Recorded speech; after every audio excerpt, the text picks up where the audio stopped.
Sometimes you can find yourself having to find the absolute value of an entire expression, and sometimes that absolute value of an expression is inside of an entire expression.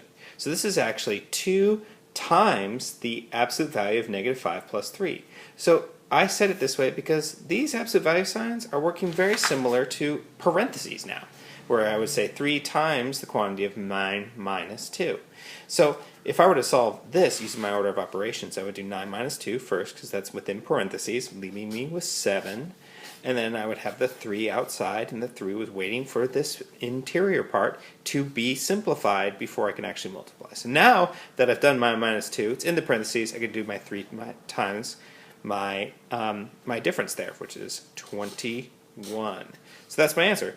Now, I'm going to do something similar here, where I'm going to resolve what's in these absolute value signs, like parentheses, before I multiply by my 2. So I'm just going to go negative 5 plus 3. Now, this is an integer, but that's okay.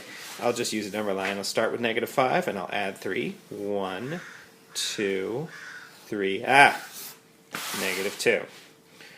So, negative 5 plus 3 is negative 2. Keep my absolute value signs. That 2 is still there. I haven't done anything with it yet. So now it's 2 times the absolute value of negative 2. So the absolute value of negative 2, I resolved that, which is just 2. And now, since I've done absolute value, these are just, I'll just use them like regular parentheses. So now it's just 2 times 2, which is 4. So it's very similar to how you would do normal parentheses, except you're using your absolute value signs like parentheses, and you have to remember to resolve the absolute value when you're done simplifying what's inside the absolute value signs.